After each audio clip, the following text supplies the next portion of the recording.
Hi, and welcome to another episode of Tea Time with Tara. I'm your host, Tara, and today's episode, I had Fabian Morgan joining me, and he is someone who embodies empathy, kindness, and understanding. Fabian is also the host of his very own podcast, Everyday Dialogue. He has made it his mission to spread love and light, emphasizing the transformative power of kindness in a world that often seems to forget its value. From mental health to the nuances of human connection, our conversation touches on so many topics that deeply affect us all. So settle in, grab your favorite mug, and let's have some tea. Welcome to Tea Time with Tara. Thank you for having me, Tara. It's a pleasure being here. I'm so excited that we're finally doing this, considering I was just telling you before I hit record how much I love your podcast. So tell the listeners about your podcast and just a little bit about you so that they know kind of what we're getting into here. Okay, cool. So my podcast is called Everyday Dialogue. And the reason why I called it that, because I focus on everyday conversations that we have, but the conversations that we have behind closed doors with like friends, with families, with loved ones, those conversations, whether it's about the fear of losing our job or the fact that we're struggling with money or the fact that we're having mental health issues or addiction issues, all those conversations that we have in secret. I just thought I wanted to create a platform space where we can bring those conversations forward. So the goal of my podcast is to kind of remind everyone that we're all pretty much the same in a sense that we're all going through the same shit. We're all Yes. struggling with something. So that's what really birthed the podcast, just all these deep conversations I was having with my friends and the family. And I'm like, you know what, I want to put it on a platform. And it just kind of started from there.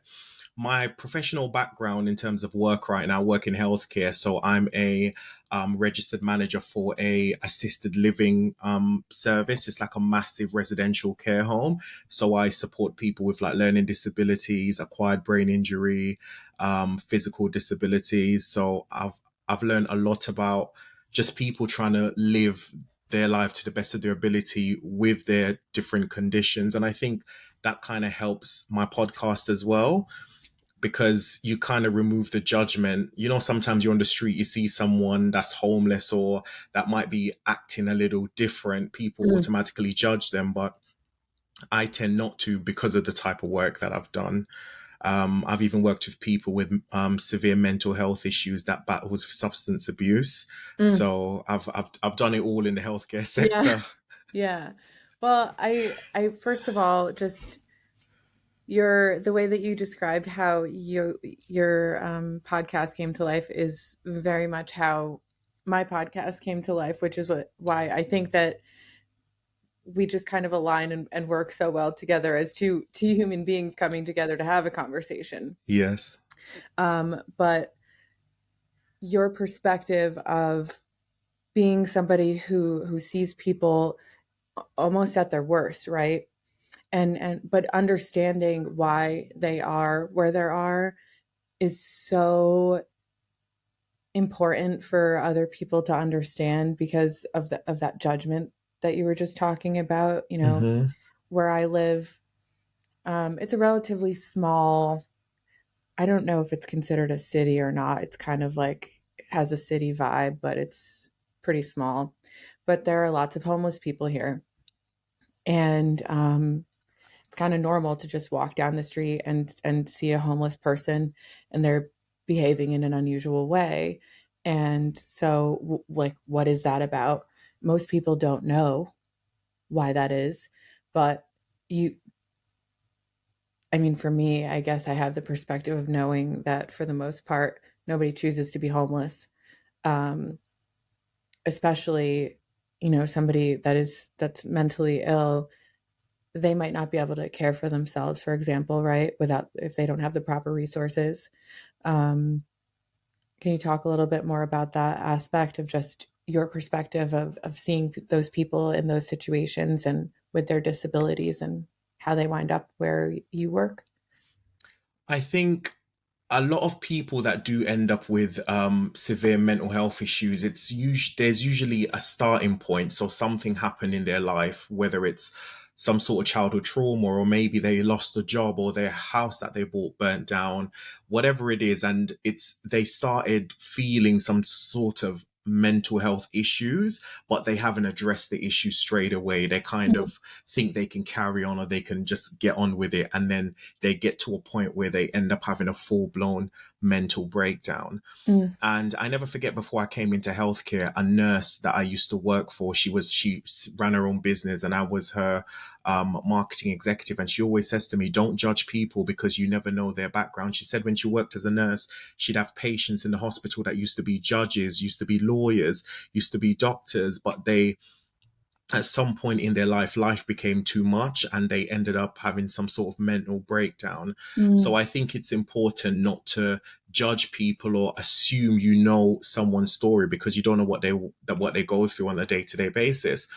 For me, I think the biggest lesson I've learned working in healthcare is with young people, because I mhm. remember I used to judge young people a lot. And I'm relatively young, I'm in my early 30s, but I grew up in London, and in London, the knife crime rate is quite high. You get a lot of gangs, you get a lot Okay. of stabbings and things like that. And sometimes you see young boys walking down the street with their hoodies and their trousers low, and you're thinking, why are they behaving like this? Why are they like that? But after working and managing a children's home, which meant I looked after children and teenagers who had learning disability, and a lot of them were ex-offenders, some of them were coming out of prison and being sent into my service, my perception of them changed, because I've learned to, instead of me saying, what's wrong with you, I'm now saying, what happened to you? Mm, yeah. Because something happened that Yeah, made them behave that way. for sure. Yeah, and my perception changed completely after that experience. Yeah, I can completely relate to that. That statement alone makes me feel like crying a little bit just because of knowing my dad's history and my dad, well, it was different because it's New York City, but it's a city, and Hmm. he was a young boy who amongst other things, I know that he has some like mental health issues and things like that. Um, but he didn't choose to be involved in gangs when he was young. It was kind of one of those things where, well, you either have the protection of being involved with a gang, or you can get hurt or get killed. Um, Hmm. and they're little boys, and so it's no wonder that by the time that I was born, when he was 19, that his whole life path had already almost been determined because of all of the things that happened to him when he was a little boy. And he obviously, at that point, when you're a little boy, have no choice, no say in a lot of your circumstances. Exactly. And it's one of those things where, as human beings, we all want to belong. We all want to feel like we're a part of a group or a part of society. And unfortunately, a lot of young people who go through trauma or end up in foster care, or who's been labeled by the schools or by the police or by society that they're bad, the gangs is where they feel welcome. That's where people say, hey, we'll protect you, we'll look after you. And I Hmm. think if society does more of that rather than judge the young people, less of them would be involved in gangs. Yeah. Less of them would be groomed, because you only go to something that you're, if you feel like you're missing it somewhere else. Like I haven't been groomed per se for a gang, but I could have gone down that path when I was in school. But I grew up in a very loving home. I never felt there was anything missing, or that I needed an extra validation from those group of people. But Right. there's a lot of young people that do. And I think sometimes when they commit certain crimes or do certain things, they've got some sort of learning disability, but Yes. the police doesn't factor that in when they're handling these young people. I never forget, I had a young boy that had autism and ADHD, and he's been in and out of foster care and prison from the age of 11 till about 15. And he came into my service, and he had anger problems. Like he can go from 0 to 100 in seconds. I remember his girlfriend broke up with him, and he destroyed his bedroom door. And I just worked with him. I helped him regulate his emotions. And even when he did wrong, yes, I would put boundaries in place and I would act on those boundaries to kind of say to him, this is the consequence to your action. But I never treated him any different. And that's one of the things that surprised him. The next day I'd act normal and be like, hey, are you hungry? Are you this?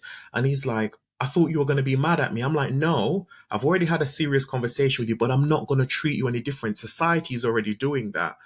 I'm not going to treat you any different. And I left that job about 3, 4 years ago, but I went to see him about last year sometime. And I was so emotional because he's got a job now. He's like doing so much better. And he was Mhm. someone that was in and out of foster care for like 6 years. And Ugh. now he's got a job. I never forget Christmas when I was at work and I was talking to him and he said, this is the first Christmas I spent outside prison in 3 years. So he's done a complete 360. I love that. That's so wonderful. Yeah, it's like, you kinda get to be a proud papa. Yes. Yeah, no, you definitely do. You definitely do. And the trauma for him, just to kind of give you a bit of rundown of what led him. So he already had ADHD and autism, which wasn't diagnosed when he was younger. And his mom's a immigrant. She's a refugee. She's got 6 kids. She's a single Oh, parent trying to make ends meet, but not giving the kids all the attention. He's got his autism and ADHD, so he's acting up. And instead of her obviously working with him and understanding why he's behaving that way, she punished him. And one time she beat him so bad that social services took him out of her custody. So wow. it just shows you that that his house environment wasn't good, and then on top of that, having a learning disability. Right. It's almost like he didn't really have a chance, and so by being removed from that situation, that's when he finally was given the chance to thrive for the first time. Yes, exactly, exactly. But he was in and out of so many different homes, because they just labeled him as unruly. Even Mhm. his social worker said every time she went on annual leave and she would pass her caseload of him over to another colleague, they didn't want to take it because they were like, he's too difficult to manage. Wow. But he came into my service. I treated him like a human being. I was never intimidated by him. And yes, he had a criminal past. He's done a lot of questionable things growing Mhm. up, but by showing him a better path and supporting him on that journey and not judging him when he makes step back or mess up, that's the way to help these young people. Yeah. So did he have his diagnosis, um, when he went into the system, or it took a little bit to get that part of it figured out? They diagnosed him probably a year into his prison sentence, his second prison sentence. Yeah. So he was about 16 when he found out he had ADHD and autism. So while he was in prison, that's when they put him on the medication. Okay, yeah. So that's something else. I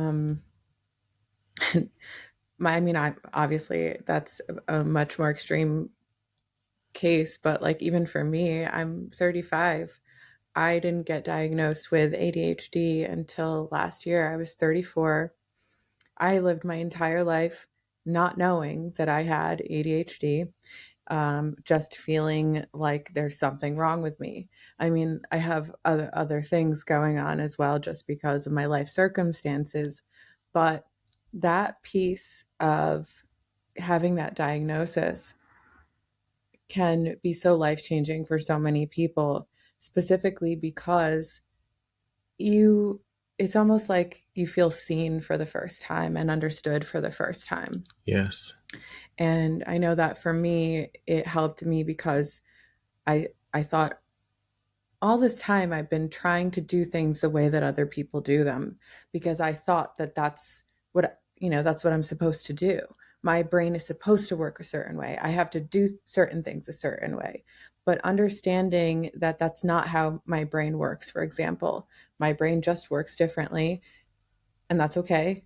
It Mm-hmm. just means that I have to do things differently to get to, like, where one person can go from here to here, I might have to go here to here to here to here. But I still get there. It just might take me a little longer. Exactly. Or different steps, or whatever. That's so huge because you're not working against yourself anymore. you're working the way that you know your brain works once you have that. I don't know, it's like that's the best way that I can describe it. It's like this aha moment in so many different ways. Yeah. Um, and so for a child in that situation where he had, for example, no support, nobody to even see him, to know, hey, there's something else going on here. He's not just a difficult child. He needs more support. Yeah. Also, I find girls tend to be diagnosed a lot later than men. So statistically, when it comes to ADHD, there's more men with ADHD and learning and autism than women. And Hmm. as a result of that, when young girls are showing the signs, they usually dismiss it as that. So this is why statistically you tend to find that when women are diagnosed, it's later. I'm Hmm. sure if you were a boy, being exactly the same way, you probably would have been taken to the doctor sooner to be diagnosed as a younger person. For some reason, when it comes to autism, people think of men Hmm. because statistically, boys tend to have, I think it's, I can't remember the exact figure, but I think it's like 70% of people with autism are male or something along those lines. Well, then but it makes you wonder, is that just because girls and women are underdiagnosed, or is it actually predominantly boys that have it, right? Exactly. So, because I know from personal experience that what was my issues that I was having, I have a teenager now, but as a boy, it's a whole lot easier to say, oh well, this is unusual for a boy, and so we're catching this, and everybody is like really on top of it. I mean, I've been on top of it since he was 4 years old, but getting everybody else on board took a little longer. But as a girl, I was doing the same things that he was doing.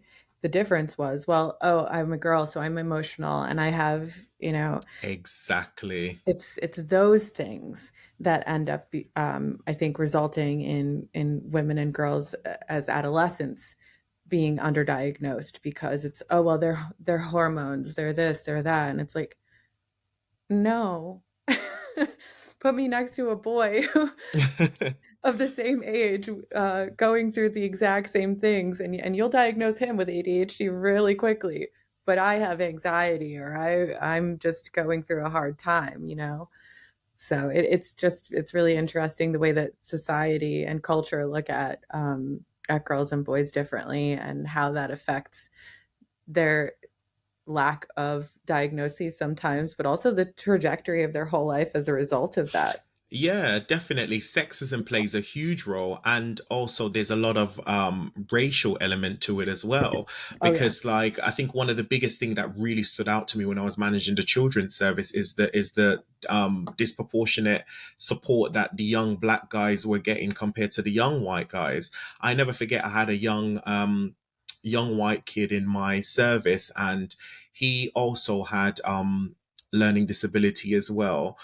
He had committed some crime, and because of that, they put him on, like, not house arrest, but it's a bit like house arrest. So he would have a curfew. So he had an ankle Mm. bracelet, but he had to come in at a certain time of the night.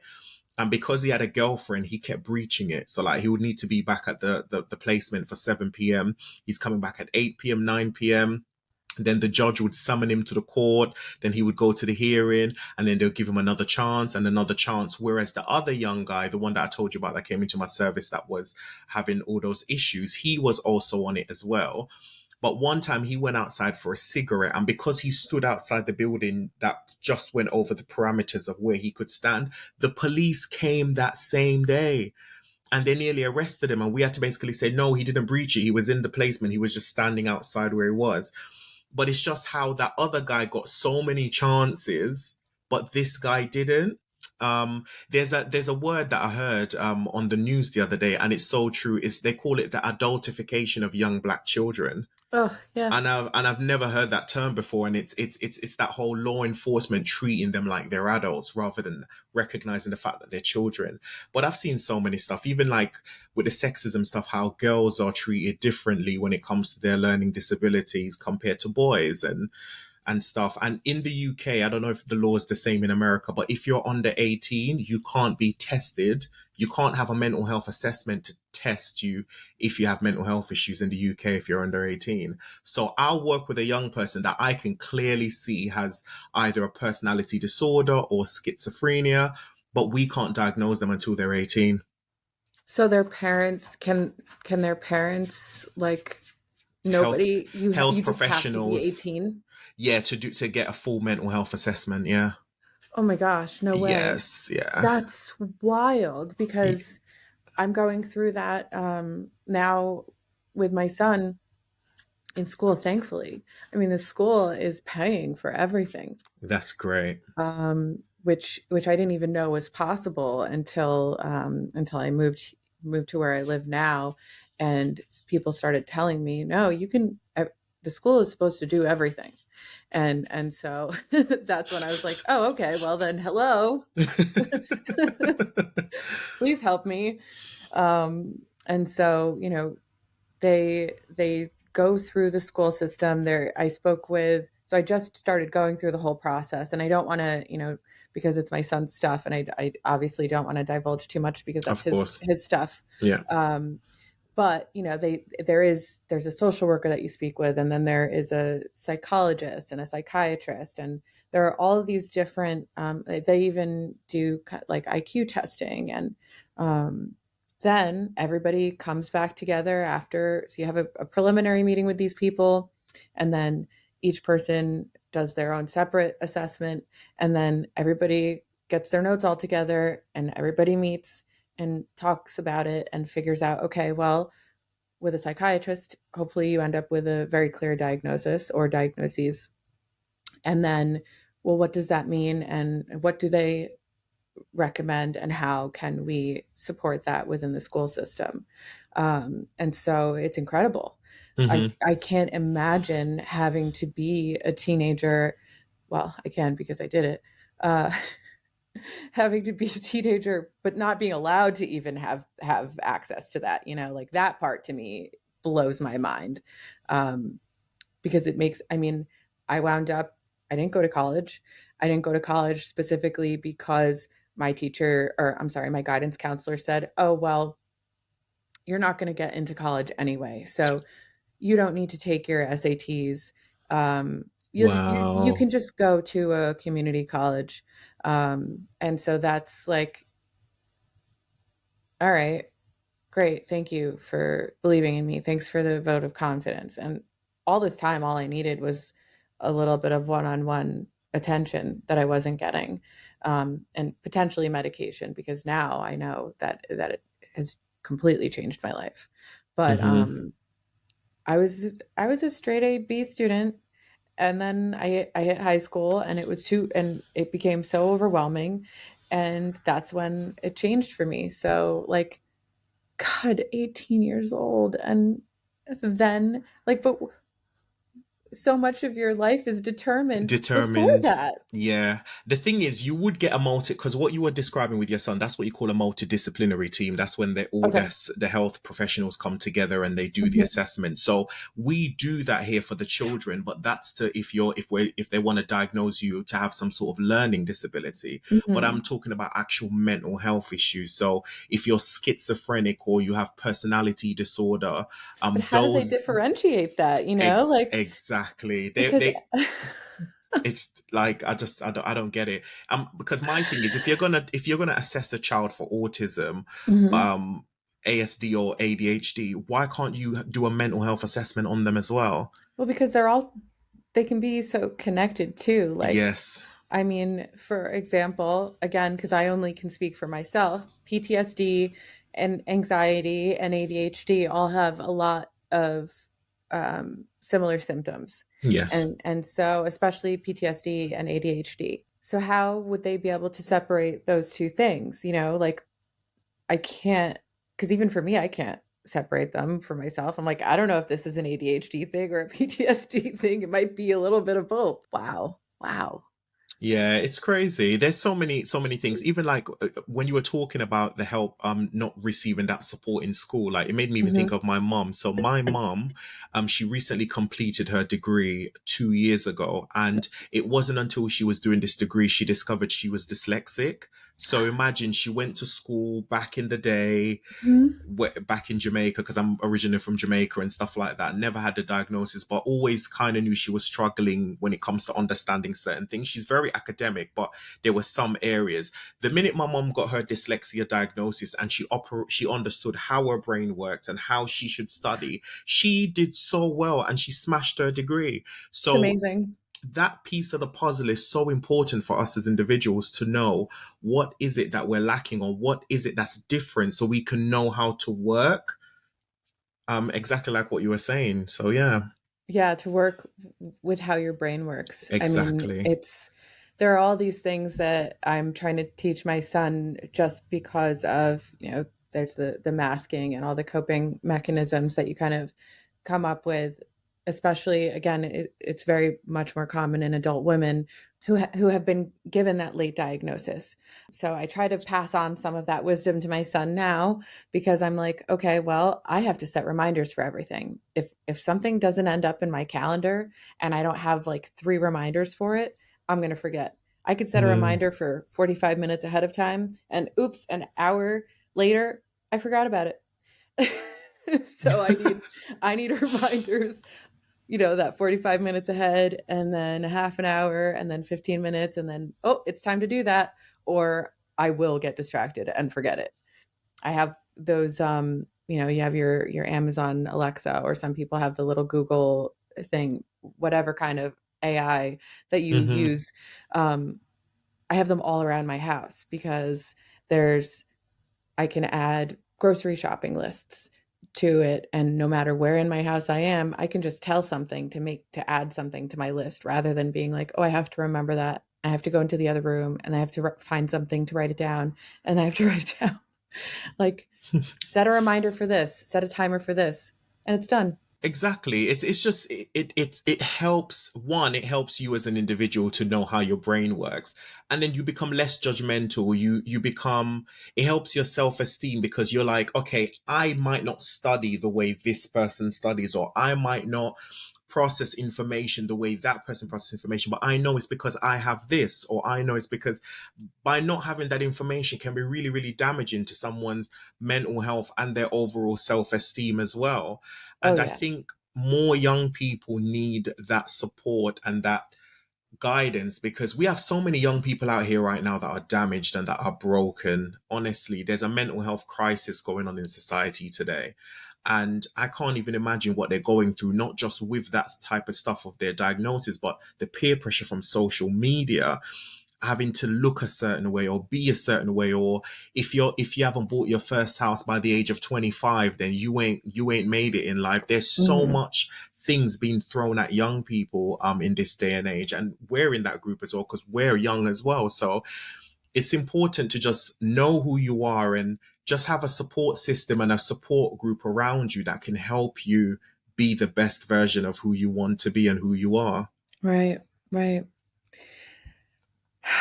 Yeah, the internet, that's like it's like that double-edged sword of there are so many positive things with the internet and with having access to all that information, but then you do have that the negative peer pressure, the unrealistic views of how people are, how society is, how relationships are, what life is supposed to be like versus what it actually is. I mean, there are people that exist in the world thinking, "Oh, my parents never fought. They had a great marriage.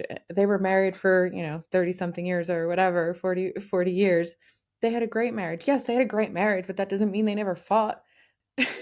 You don't need to fight in front of your kids, but you can still teach your kids that marriage is not easy, that relationships are not easy, that life in general is just not easy without having to shelter them so much. And I think that that's been historically a big thing where it's like kids like me who had the complete opposite of that experience. And then the other group of people who have had that really sheltered experience, and how can we all coexist if that's what Exactly. our experiences are, and we don't understand each other because on social media, well, look at this person. they are a lawyer and they're 28 years old and look at this beautiful house that they bought.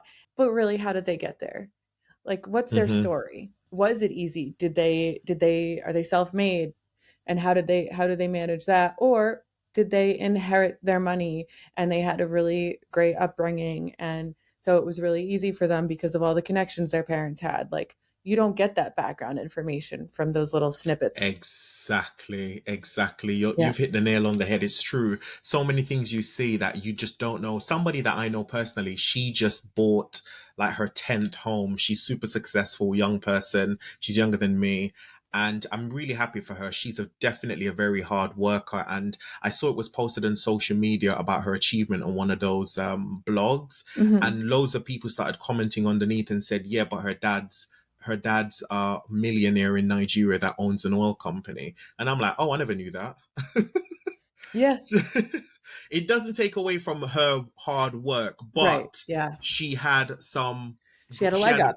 she had a Yeah. leg up. She Yeah. she didn't she didn't start from ground zero, and it now makes sense because when I used to work with her, she drove a very nice car to work when she was like a Mhm. teenager, and I'm thinking, how the hell is the teenager able to afford this car? But now it all starting to make sense. But you're right. My mom always says, never look at someone for something they have and envy them because you might not be prepared to do what they did to get it. Right. So it's important to not judge people. And yeah, it's all about just living your best life and just loving yourself and valuing yourself. I recently had a podcast guest on my podcast, and the topic was relationship intelligence. So she's Mhm. a relationship love coach type person, and she spoke about a lot of our parents don't teach us relationship intelligence. Our parents don't teach us how to fight properly in a relationship, how to communicate, how Yes. to what are the qualities we want in a partner, how to explain what we need from our partner. These are conversations our parents don't teach us to have. It's like what you say, it's either Mm-mm. we're too sheltered or we're too exposed. Yes, exactly. I mean, that's really what it boils down to. Like, how do you, and then we're supposed to all coexist and try and figure out like, who am I supposed to have a relationship with? Who's going to understand me? Well, they're too fucked up. They can't have a relationship. Yeah. Mm-hmm. Or on, I mean, bless him and his family, truly, and I mean this in a non-sarcastic way. Normally I would say that in the most shittiest of ways, but my ex-husband was very lucky to have a really sheltered upbringing in that he had a good life, right? And so good for Mm, him, but when we wound up getting together, we were great friends and we had a great friendship, but then trying to have a healthy marriage and a healthy relationship with somebody who had absolutely no perspective whatsoever on what it actually takes to have a healthy relationship and how hard life can be and how you're supposed to talk about it and work through it and all of those things. um, I mean, this is something that I speak really openly about on my podcast, specifically because he's still one of my best friends and I still love him very much and he loves me very much and we're very close. But we could not have a marriage. We could not have a marriage because there was no way that we were able to work through our shit where with him having absolutely no idea and me having that overexposure like you said. It was two people coming from two completely different worlds trying to make something work without having any of the tools to do that mm, and like how now having ended my marriage, I mean we separated over 3 years ago. um being able to come out of it and recognize, wait a minute, you know, having that pressure removed and spending more time just trying to co-parent and learning more about relationships in general and speaking with people like you or anybody, speaking with other people and learning their perspectives and um, other podcasts and all the things, learning that there are all these tools that I wish that I had to make my marriage work, mm-hmm. to understand why we weren't connecting in certain ways and why we didn't understand each other. Like, it's a shame that we had to go through all of that and come out of it almost 10 years later now and not be able to have had a successful marriage. And now we know, but it's too late. So Yeah.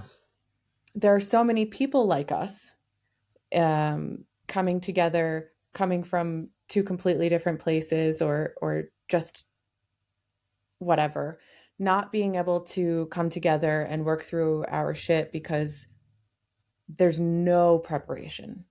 You have to live it, and you have to go through it, and you have to be able to either have the capacity while you're in it to figure it Hmm. out, which is almost impossible, when you have really intense emotions involved, or you go through it and it ends, and then you have to learn the lessons afterwards.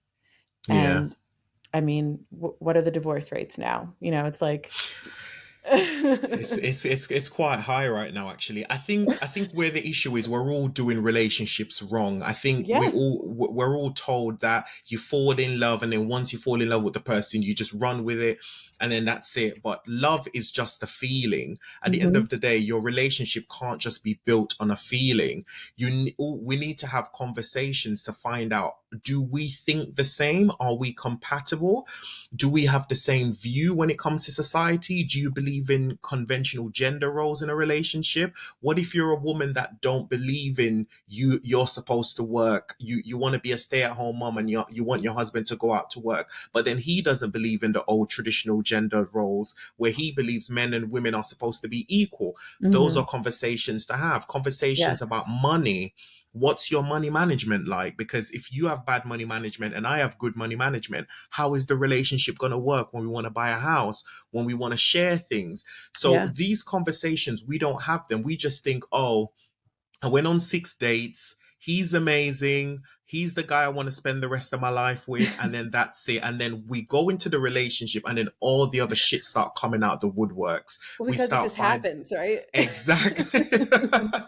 We find it, and it happened. I'm guilty of doing that as Oh, well. My believe me, I am my too. my ex that I was in a relationship with before my current relationship had a Hmm. gambling problem, and I didn't even know. I was just all in, and we had money issues throughout our entire relationship. So Hmm. these conversations are important, and this is why I really love and respect my current partner, because from the minute we both started talking, he just told me straight, I've had drug addiction issues. He told me that he just came out of rehab. He told me, and I'm thinking, whoa, I've never had Yeah. anyone throw all of this on me very early on. But he's just like, I need you to know who I am, how I think, what my values are in life, so you can decide if I'm the right person for you. And Hmm. fortunately for us, this year's going to make 5 years we've been together, and Oh, it's I love that. Congratulations. thank you. And it's been a great relationship. This is the most honest, authentic relationship I've ever had. We're open about just the way we think and what our goals are and just how we feel about things. And I think in a Hmm. lot of relationships, we don't talk about that with our partners. That's definitely true. I mean, I feel like there's also a part of it that, there's this idea now, if you come with all of that, right? If you say, hey, this is who I am, this is what I want, this is how I think, that some people are like, whoa, whoa, slow down. I'm not asking you to marry me. I'm just telling you who I am. If that's too much for you, if you can't handle that, okay, thank you, next. People don't do that. You don't need to try and be somebody else. You just need to be able to find somebody who can meet you where you're at, right? Because that's really what it boils down to. More recently, I've been involved with somebody who I would say that it's been like this very slow progression of, okay, this is who I am. You're learning this about me. And okay, now I'm curious about this because I know this about you, but does this align? And so there are these conversations that are happening. And even though it's over a much longer period of time than I would normally, like a much slower pace, I guess, it's almost better because I don't feel the pressure. There's I feel no pressure. I feel like this is who I am. You're still here. You know who I am and the things that I think Hmm. about. I'm still here because I know who you are and the way that you think about things. And we may not agree on everything, but we still respect each other. we have these core beliefs that we have in common. Can you compromise certain things? Of course you can. You can say, okay, I believe in this, you don't believe in that, but you can still respect my perspective and I can respect yours.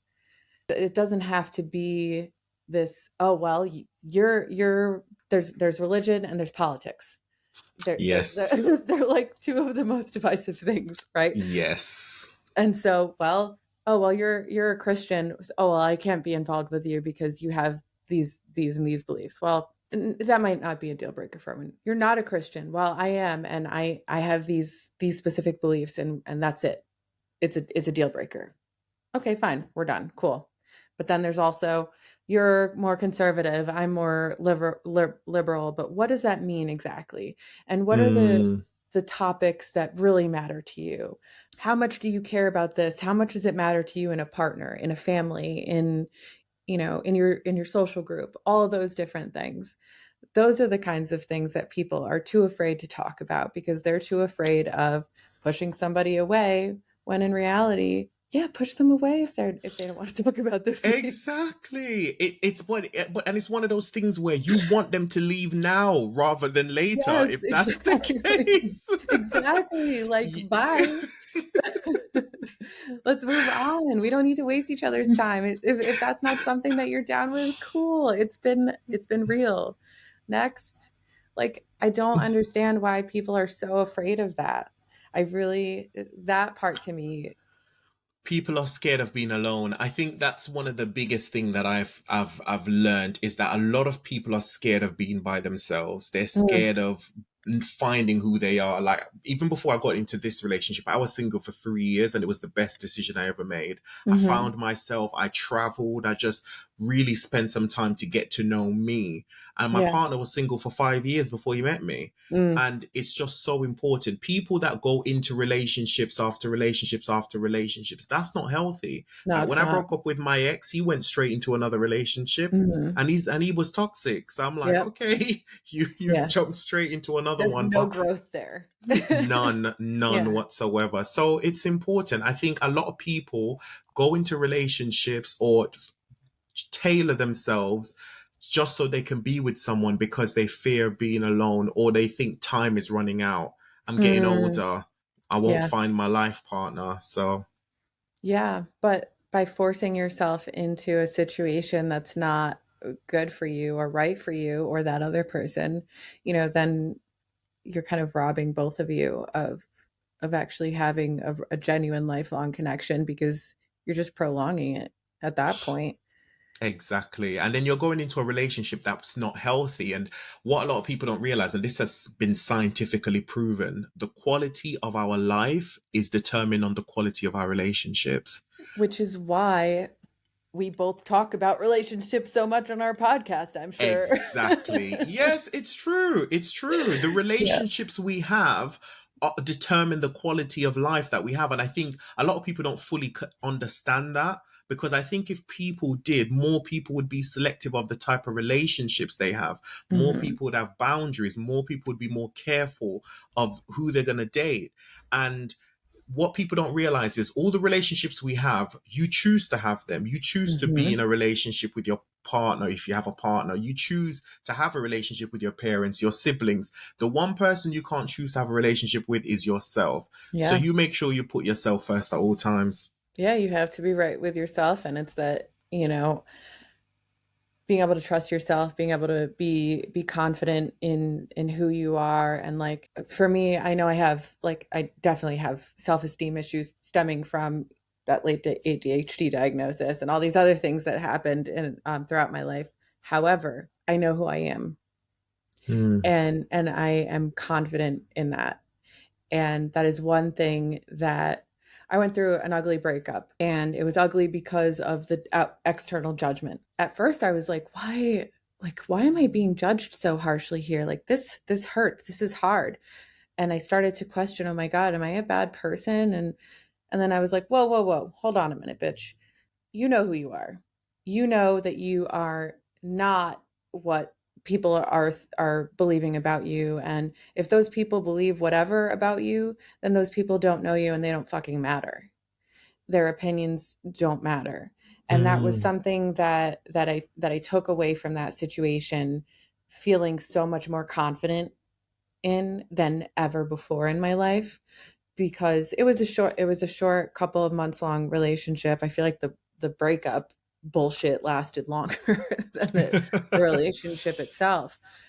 I was able to have that with myself in the first place because after my divorce, after my separation, I was single for a little while. I was single. I want to say it was like a year and a half. I got into a really toxic bullshit relationship, but then caught on very much more quickly than I normally would quickly, have. yeah. Started dating somebody else, and then I was like, no, this isn't working for me, and got out of that. Now I know.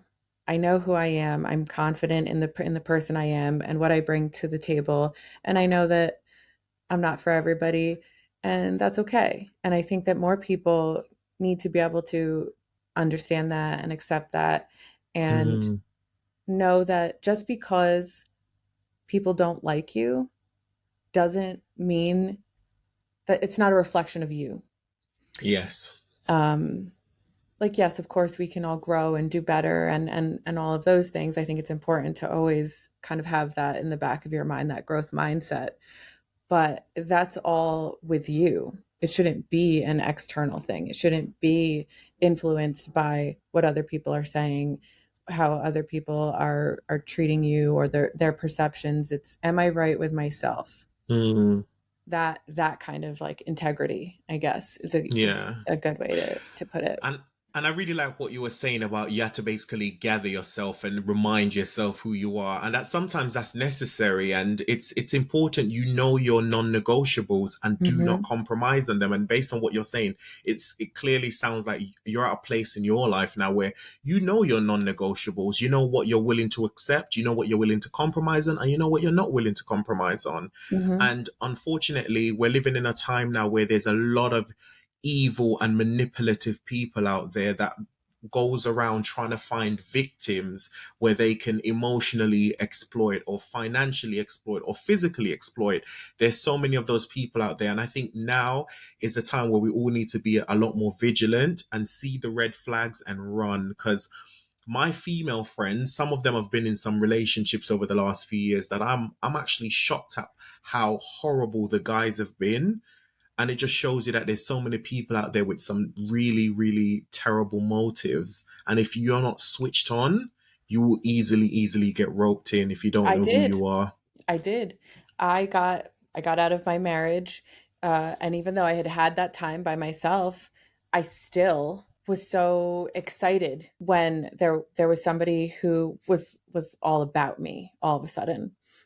And this is something like another situation that I talk about a lot, but that being love bombed, that I had never, or at least that I can recall, like in my adulthood, being love bombed like that and not recognizing that that's what it was. I didn't know.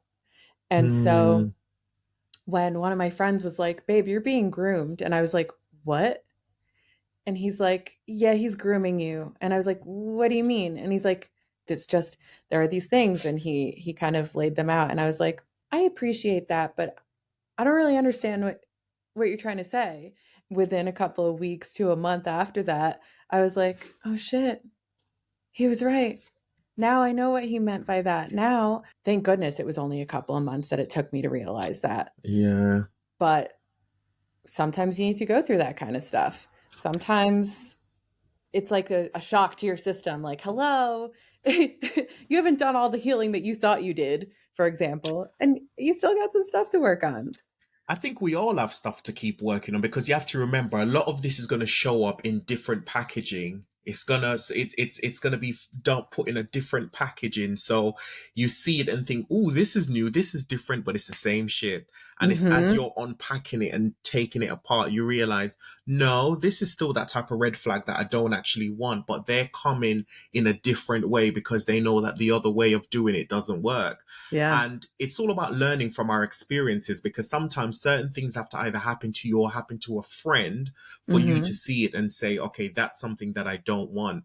Like, I recently ended a friendship, and the friendship that I ended was because the person wasn't who they say they were. It Mm. took their marriage to fall apart for me to see who they really are. Because Oh. it was one of my male friends, and his marriage was falling apart. He basically told me what was going on and how his wife was this and she did this and she did that. And I was thinking, if she did all the things he said, she's really evil. But Mhm. I started to build a relationship with her when they were dating, and one thing that was very different about them, he's someone that's very quiet and very private.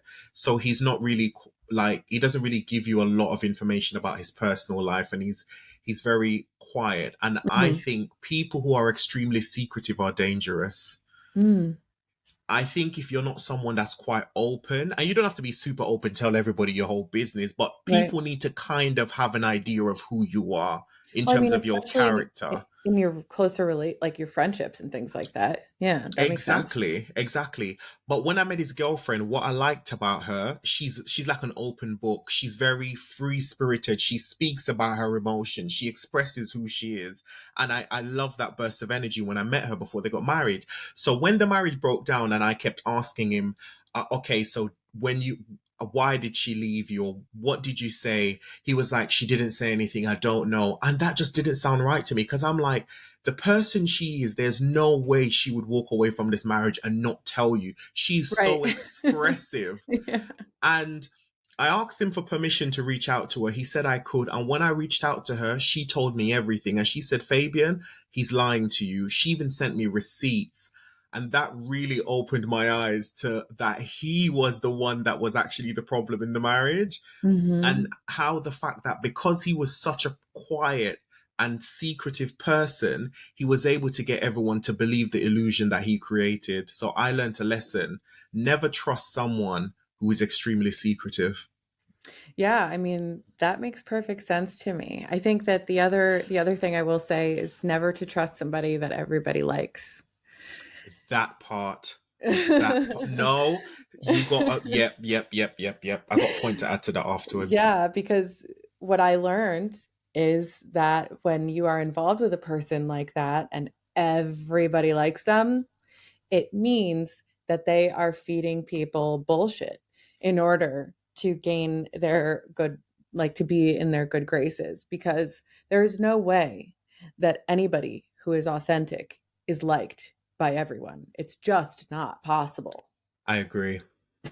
I agree.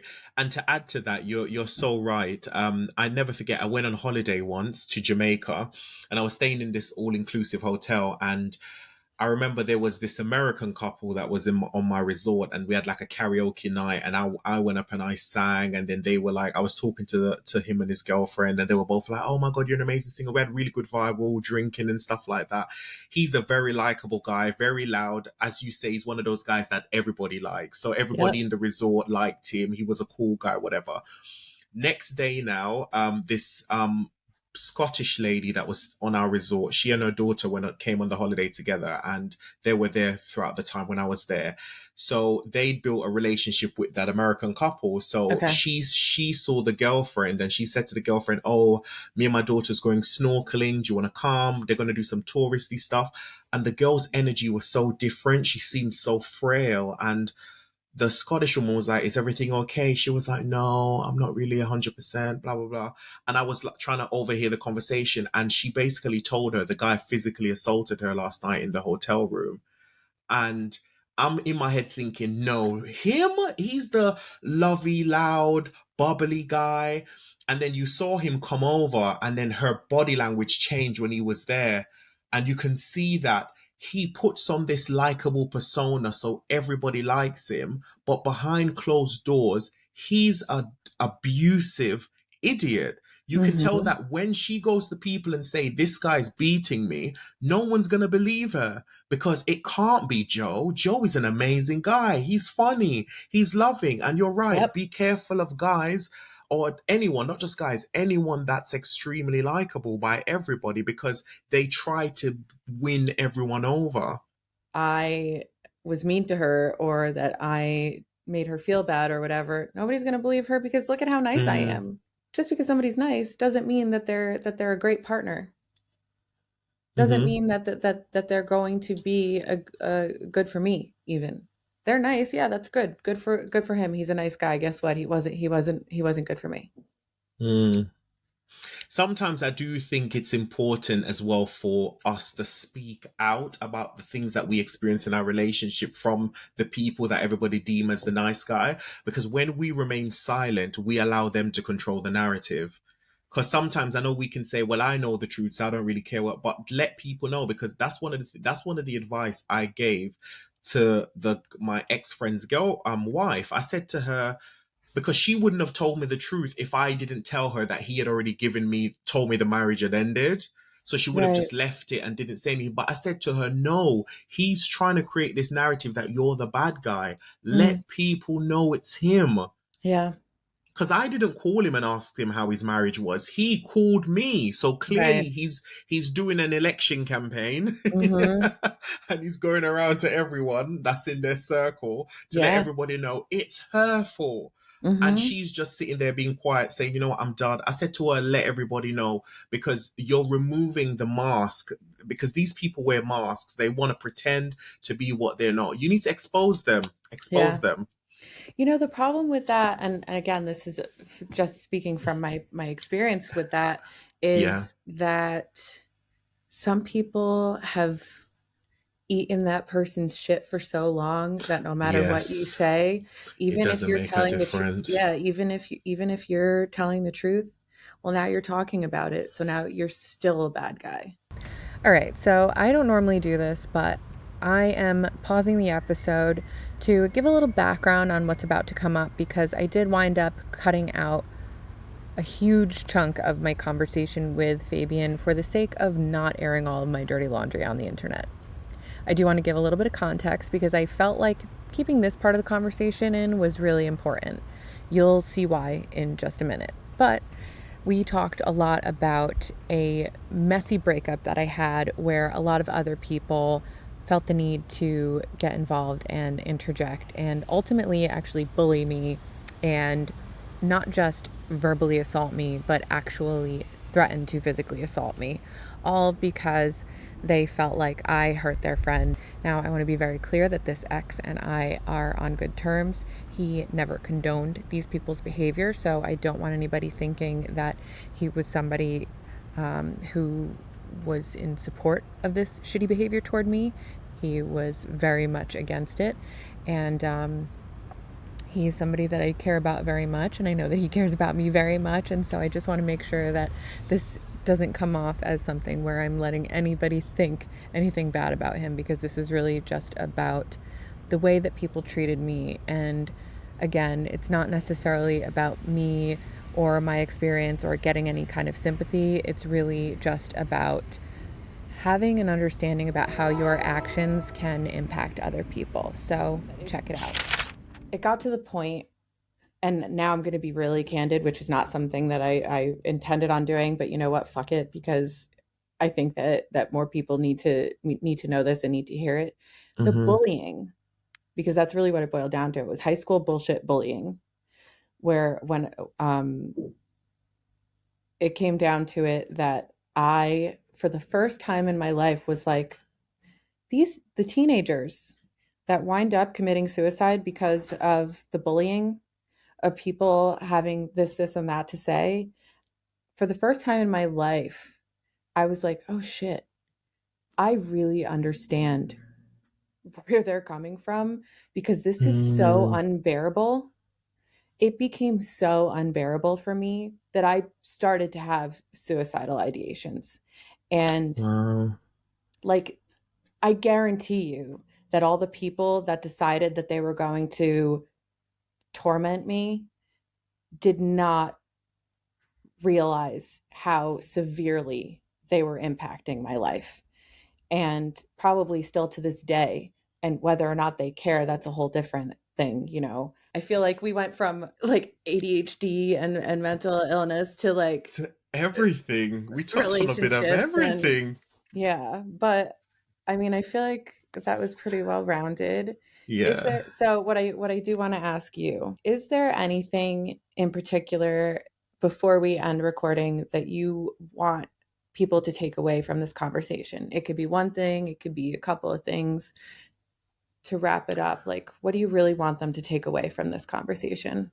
I think what I want people to take away from this conversation is to spread more love and kindness in the world. Like, just treat people how you want to be treated. It doesn't cost you anything.